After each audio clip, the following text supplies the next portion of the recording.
सत्यनारायण भगवान की जय। राधे राधे, जय श्री कृष्ण। मेरे सभी प्रिय श्रोताओं को मेरा प्यार भरा नमस्कार। आइए आरंभ करते हैं सत्यनारायण व्रत कथा। आज पौष पूर्णिमा के सुअवसर पर श्रवण करना। जैसा कि आप जानते होंगे, मैं जो व्रत करती हूँ, जो मैं कथा सुनती हूँ संक्षिप्त रूप से, वही हर पूर्णिमा को आपको श्रवण कराती हूँ। आप सुनते भी हैं बड़े प्रेम पूर्वक, तो आप सभी का मैं धन्यवाद करना चाहती हूँ। आरंभ करते हैं आज सत्यनारायण व्रत कथा सुनना। बस आपसे अनुरोध है, पूरी कथा सुनिएगा, श्रेष्ठ उत्तम जानकारी मिलेगी जी। राधे राधे। आरंभ करते हैं। कमेंट्स में आप भी प्रभु का सुमिरन कीजिएगा। कथा अनुसार सत्यनारायण व्रत प्रायः पूर्णमासी के दिन किया जाता है। इस दिन भगवान सत्यनारायण की कथा कराई जाती है या स्वयं से सुनी पड़ी जाती है। पूजा विधि विधान अनुसार व्रत करने वाला पूर्णमासी या संक्रांति के दिन प्रातःकाल ही इस व्रत का संकल्प लेकर दिन भर निराहार रहे। शाम के समय स्नान करके श्रद्धा पूर्वक श्री गणेश जी महाराज, गौरी, वरुण, विष्णु भगवान आदि देवताओं के पूजन की तैयारी करे। केले के खंभे और आम के पत्तों के बंधनवार से एक सुंदर मंडप संभव हो तो बनाकर तैयार करे। सुंदर चौकी पर सत्यनारायण भगवान की प्रतिमा स्थापित करे। पास ही कलश रखे। श्री गणेश जी और नवग्रह भी स्थापित करे तथा पुष्प जल हाथ में लेकर नारायण भगवान का ध्यान करे। यज्ञोपवीत पुष्प धूप नैवेद्य से युक्त होकर स्तुति करे और कहे, हे भगवान, मैं श्रद्धा पूर्वक फल, जल आदि सब सामग्री आपके अर्पण कर रही हूँ, इसे स्वीकार कीजिए। मेरा आपको बारंबार नमस्कार है। इसके बाद ध्यान पूर्वक कथा पढ़ें और सुने।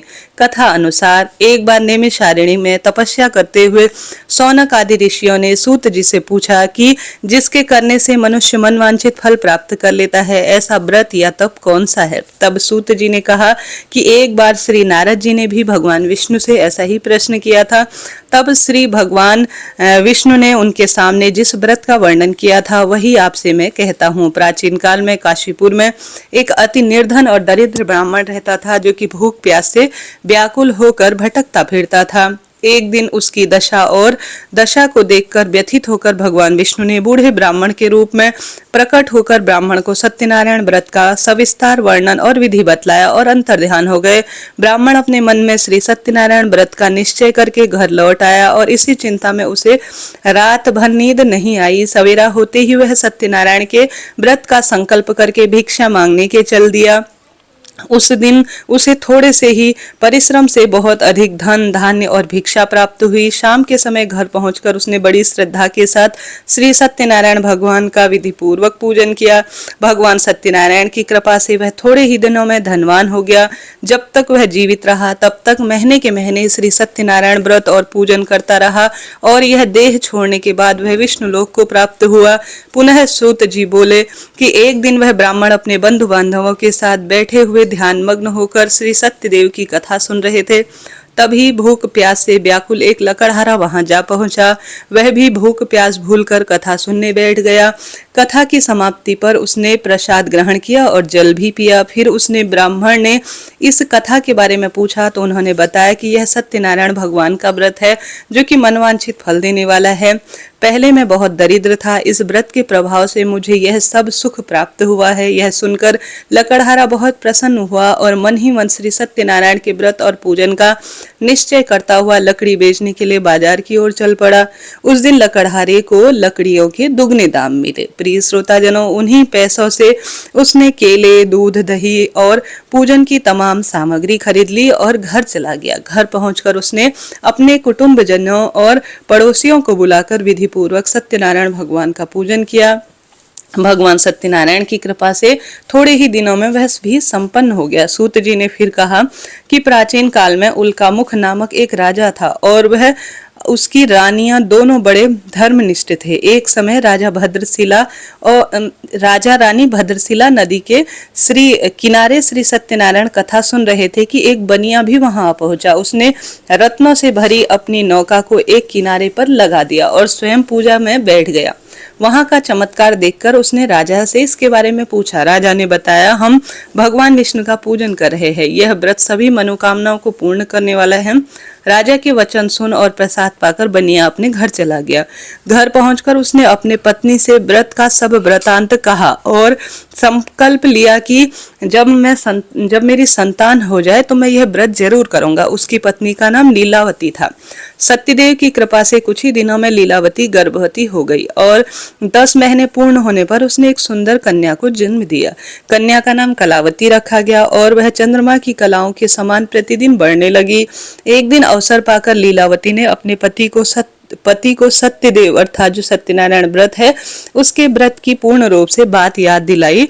तो उसने कहा कि वह व्रत कन्या के विवाह के समय अब करेगा। यह कहकर बनिया अपने कारोबार में लग गया। जब कन्या विवाह के योग्य हो गई तो उसने दूतों द्वारा खोज कराकर कंचनपुर नगर के एक बनिया के सुंदर, सुशील और गुणवान बालक के साथ विवाह कर दिया। फिर भी बनिए ने सत्यनारायण का व्रत नहीं किया। इससे श्री सत्यनारायण भगवान बहुत अप्रसन्न हो गए। कुछ दिनों बाद बनिया अपने दामाद को लेकर समुद्र के किनारे रत्नसागरपुर में व्यापार करने लगे। एक दिन रत्नसारपुर के राजा चंद्रकेतु के खजाने से चोरों ने धन चुरा लिया। राजा के सिपाही चोरों का पीछा करते रहे। चोरों ने जब देखा कि सिपाहियों से बचना कठिन है तो उन्होंने राजकोष से चुराए हुए तमाम धन को एक जगह फेंक दिया और स्वयं वह भाग गए। वही बनिए का डेरा था। सिपाही चोरों को ढूंढते ढूंढते उसी जगह पर पहुंच गए और उन्होंने दोनों बनियों को चोर समझकर पकड़ लिया। राजा ने दोनों बनियों को जेल में डालने का आदेश दिया और उनका सारा धन कोष में जमा करा लिया। श्री सत्यदेव के कोप से लीलावती और कलावती भी बड़े दुख के दिन काट रही थी। एक दिन कलावती भूख प्यास से व्याकुल होकर एक मंदिर में चली गई। वहां श्री सत्यनारायण भगवान की कथा हो रही थी। वहीं बैठकर उसने कथा सुनी। प्रसाद लेकर रात होने पर घर पहुंची। माता के देरी का कारण पूछने पर उसने सब बात उन्हें कह दी। उनकी बात सुनकर लीलावती को अपने पति की भूली बात याद आ गई और उसने श्री सत्यदेव के व्रत का निश्चय किया। उसने अपने बंधु बांधवों को बुलाकर श्रद्धा पूर्वक कथा सुनी और विनम्र भाव से जो है आत्र होकर प्रार्थना की कि मेरे पति ने संकल्प करके भी जो आपका व्रत नहीं किया, शायद आप उससे अप्रसन्न हुए थे। अब कृपा करके आप उनके अपराध को क्षमा करें। लीलावती की प्रार्थना से श्री सत्यदेव प्रसन्न हो गए। उसी रात में श्री सत्यदेव ने राजा चंद्रकेतु को स्वप्न में दर्शन देखकर कहा कि प्रातःकाल होते ही दोनों बनियों को जेल से छोड़ दो और उनका सभी धन भी उन्हें लौटा दो, वरना पुत्र पौत्र समेत तुम्हारा सारा राज्य नष्ट हो जाएगा। इतना कहकर सत्यदेव तो अंतर्ध्यान हो गए और राजा भी सवेरा होते ही दोनों बनियों को मुक्ति का आदेश दे देता है और साथ ही उनका धन उन्हें लौटा देता है और बहुत सम्मान पूर्वक उन्हें विदा भी कर देता है। दोनों बनिए आनंदित होकर अपनी नौका लेकर घर की ओर चल पड़ते हैं। तभी श्री सत्यनारायण भगवान सन्यासी के वेश में उनके समीप आए और बोले कि तुम्हारी नौका में क्या है। बनिए ने हंसते हुए उत्तर दिया कि नौका में लता पत्रों के सिवाय और कुछ भी नहीं है। यह सुनकर दंडी स्वामी ने कहा कि तुम्हारा वचन सत्य हो। स्वामी के चले जाने पर बनिया ने देखा कि नौका हल्की होकर ऊपर उठ रही है। उसे बड़ा कौतूहल हुआ और वह देखकर आश्चर्य के मारे, चिंता के मारे, फिक्र के मारे बेहोश हो गया। किंतु दामाद ने कहा कि इस प्रकार घबराने से तो काम चलेगा नहीं, यह सब उन स्वामी की ही करामात है। चलकर उसने उनसे प्रार्थना की जाए तो फिर शायद पहले जैसा हो जाए। दामाद की बात सुनकर बनिया स्वामी के पास पहुंचा, उनके चरणों में गिर पड़ा और बार बार क्षमा मांगने लगा। उनकी विनीत प्रार्थना से भगवान ने प्रसन्न होकर उसे इच्छित वरदान प्रदान किया और स्वयं उसी जगह अंतर्ध्यान हो गए। बनिए ने नाव के पास जाकर देखा तो वह धन और रत्नों से भरी थी। तब उन्होंने वहीं पर श्री सत्यदेव का पूजन किया और कथा सुनी। फिर वह घर की ओर चल दिए। अपने नगर के समीप पहुंचकर बनिए ने लीलावती के पास अपने आने का समाचार भेजा। लीलावती उस समय श्री सत्यनारायण भगवान की कथा सुन रही थी। उसने अपनी पुत्री कलावती से कहा कि तुम्हारा पति और पिता आ गए, मैं उनके स्वागत के लिए चलती हूँ। तुम भी प्रसाद लेकर शीघ्र ही नदी तट पर पहुंच जाना। कलावती प्रसन्नता के कारण इतनी विमुग्ध हो गई कि वह कथा का प्रसाद लेना भी भूल गई और तुरंत ही नदी के तट की ओर दौड़ पड़ी। ज्यों ही नदी के किनारे पहुंची त्यों ही उसके पति समेत नौका जल में डूब गई। यह देखकर बनिया हाहाकार कर कर छाती पीटने लगा। लीलावती भी दामाद के शोक में विलाप करने लगी और कलावती अपने पति की खड़ाऊ लेकर सती होने के लिए उद्धृत हो पड़ी। तभी आकाशवाणी हुई, हे बड़ी, तेरी कन्या पूर्ण पूजा करके सत्यनारायण भगवान का नहीं आई है और प्रसाद का निरादर करके पति के लिए मिलने के लिए आतुर होकर दौड़ी दौड़ी आई है। यदि वह प्रसाद लेकर फिर से वहां जाए और तो उसका पति जो है पूजा पूर्ण कर कर आए तो उसका पति फिर से जी उठेगा। यह सुनकर कलावती रोती रोती घर की ओर दौड़ी और श्री सत्यनारायण का प्रसाद लेकर नदी के किनारे आई तो क्या देखती है कि उसके पति समेत नौका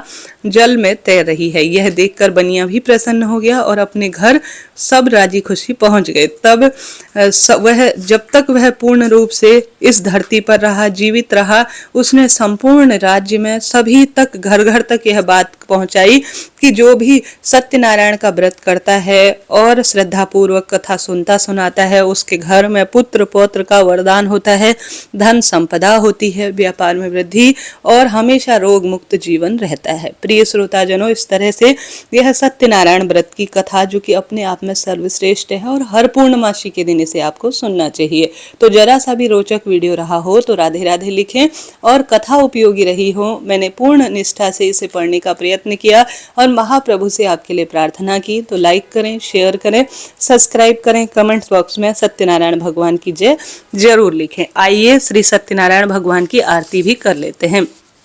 आरंभ करते हैं, मेरे साथ आप सभी बोलिए जय श्री लक्ष्मी रमणा स्वामी, जय लक्ष्मी रमणा, सत्यनारायण स्वामी जन पातक हरणा। ओम जय लक्ष्मी रमणा, रत्न जड़ित सिंहासन अद्भुत छवि राजे, प्रभु अद्भुत छवि राजे, नारद करत निरंतर घंटा ध्वनि बाजे। ओम जय लक्ष्मी रमणा, प्रकट भय कली कारण द्विज को दर्श दियो, प्रभु द्विज को दर्श दियो, बूढ़ा ब्राह्मण बन कर कंचन महल कियो। ओम जय लक्ष्मी रमणा, दुर्बल भील कराल जिन पर कृपा करी, प्रभु जिन पर कृपा करी, चंद्र चोणक राजा तिनके विपत्ति हरि। ओम जय लक्ष्मी रमणा, वैश्य मनोरथ पायो श्रद्धा तज दीनी, प्रभु श्रद्धा तज दीनी, सो फल भोग्यो प्रभु जी फिर स्तुति कीन्ही। ओम जय लक्ष्मी रमणा, भाव भक्ति के कारण छिन छिन रूप धर्यो, प्रभु छिन छिन रूप धर्यो, श्रद्धा धारण कीने जन के काज सरयो। ओम जय लक्ष्मी रमणा, ग्वाल बाल संग राजा वन में भक्ति करी, प्रभु वन में भक्ति करी, मन वंचित फल दीजो दीन दयाल हरि। ओम जय लक्ष्मी रमणा, चढ़त प्रसाद सवायो कदली फल मेवा, प्रभु कदली फल मेवा, धूप दीप तुलसी से राजी सत्य देवा। ओम जय लक्ष्मी रमणा, श्री सत्यनारायण जी की आरती जो कोई नर गावे, प्रभु प्रेम सहित गावे, तन मन सुख संपत्ति मन वांछित फल पावे। ओम जय लक्ष्मी रमणा, जय जय लक्ष्मी रमणा। बोलिए सत्यनारायण भगवान की जय। प्रिय श्रोताजनों, सत्यनारायण भगवान व्रत के उपाय जैसे आज पूर्णिमा है कौन से करने हैं, पूजा विधि इससे पहले चैनल पर इसी वीडियो में नीचे कमेंट्स बॉक्स में पिन किया हुआ है, आप देखिए। निश्चित रूप से श्रेष्ठ पूजा विधि उपाय आप जानेंगे और आप चैनल से जुड़ें। राधे राधे।